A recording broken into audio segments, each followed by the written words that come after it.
Isang pinagpalang araw sa inyong lahat. Tayo po'y magninilay sa salita ng Diyos, ang pinagmumulan ng awa ng ating buhay, ang salitawa. My dear brothers and sisters, we are now in the 25th Sunday in Ordinary Time. Huwag po nating kakalimutang magdasal at magsimba. Mga kapatid, lahat po tayo ay nabiyayaan ng Diyos.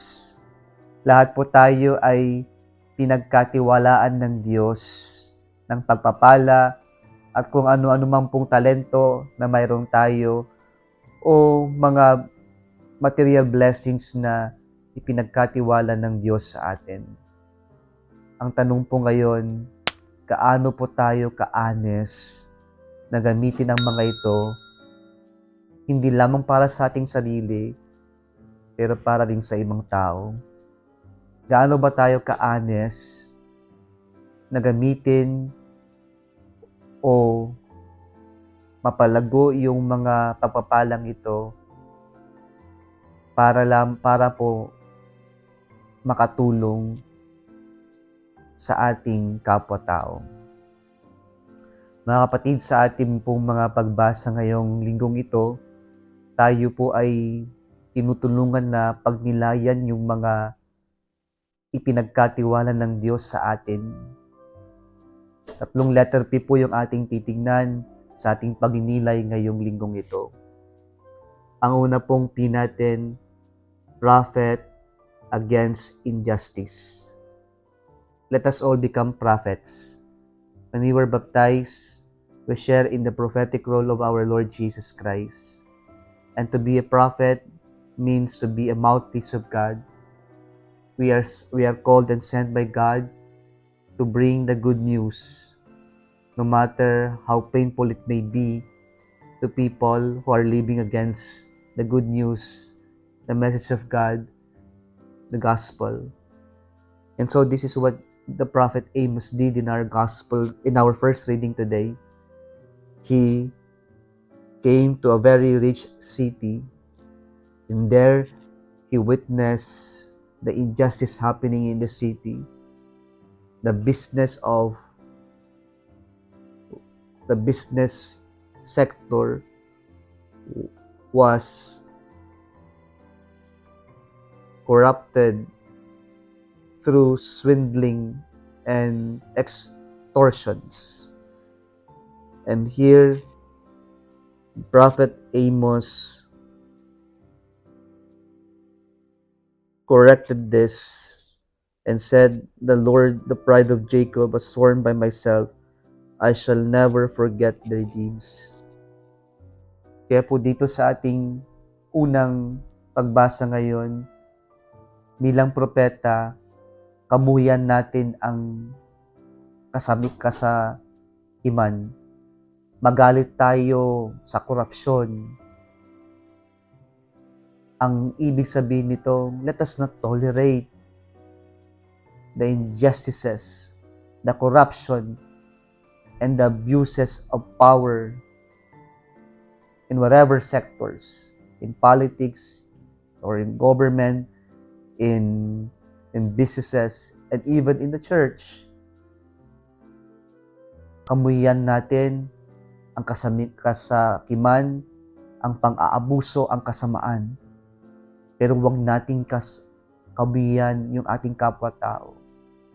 Kaya po, ang paanyaya ng ating unang pagbasa ngayon, maging propeta tayo sa hustisya, sa kabutihan, at labanan natin ang kasamaan, ang kasakiman. Huwag nating pahintulutan, maghari-harian, o manaig ang kasamaan, ang kasakiman sa lipunan natin, sa mundo nating ginagalawan. Prophets against injustice. And so, the second reading from the first letter of St. Paul to Timothy, St. Paul invites us to pray for our leaders. Pray for those given with authority. Kaya nga po, ang paalala dito, ang mga nasa kapangyarihan ay pinagkatiwalaan ng kapangyarihan para mamuno, para gabayan ang mga nasasakupan. At sana bilang mga constituents, we pray for the best for our leaders. Ipanalangin natin sila. Kaya nga sa palagay ko, ang pagtitipon sa araw na ito ay hindi para gumawa ng gulo, pero para manalangin na sana mayroong mangyaring pagbabago, at higit sa lahat sana maliwanagan ng lahat na kung ano man ang ipinagkatiwala ng Diyos sa atin ay gamitin natin para sa ikakabuti ng iba, hindi lamang sa ikakabuti ng kokonti o ng sariling pamilya. Panalangin natin ang mga nasa luklukan. Panghuli po, sa ating ebanghelyo ngayon, narinig natin ang talinhaga tungkol sa dishonest steward. And it might appear na very shocking itong ating ebanghelyo ngayon na it is as if Jesus is condoning the dishonesty or even praising the dishonesty. But let us be mindful and be corrected at once that Jesus is not commending the dishonesty of the steward, but He is commending the cleverness, the intelligence of the dishonest steward for acting prudently. Yun po yung term sa ating ebanghelyo, for acting prudently. And why is this so? Because Jesus is telling us that we must also prepare ourselves for heaven. And how can we prepare ourselves for heaven? By becoming a good steward. Good steward. Na pinapaalala sa atin ngayon na hindi tayo ang may-ari ng kung ano man ang meron tayo. We are just managers, stewards, entrusted to handle the properties of our employer, our God. And so, kung ano man ang ipinagkatiwala ng Diyos sa atin, kung ano man ang mayroon tayo, ay ipinagkatiwala lamang ng Diyos para pangalagaan natin, para pagbungahin natin. At ito'y pinagkatiwala sa atin para gamitin natin na makatulong sa ating kapwa-tao. Gamitin natin para itong mga pagpapalang ito ay siya ding gamitin natin upang makatulong, upang sa kanila yung pagtulong natin, yung kabutihan natin, yung pagiging mapagbigay natin, ang siyang maghahanda sa atin patungo sa ating Diyos, palapit sa ating Diyos. Hindi ibig sabihin nito na ating talinghaga na para tayong mga Robin Hood, magnanakaw tayo para tumulong, para gumawa.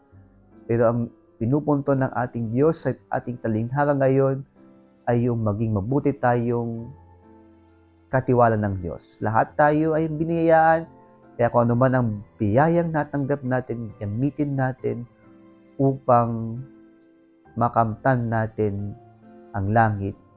Hindi magnanakaw, hindi para gumawa ng masama, pero kung ano man ang pinagkatiwala sa atin, payabugin natin, pagyamanin natin, o pagbungahin natin upang sa ganon, yung bunga na ito ay magamit natin para makatulong at yung tulong na yan ang siyang magiging ating hagdan palapit sa kaharian ng Diyos.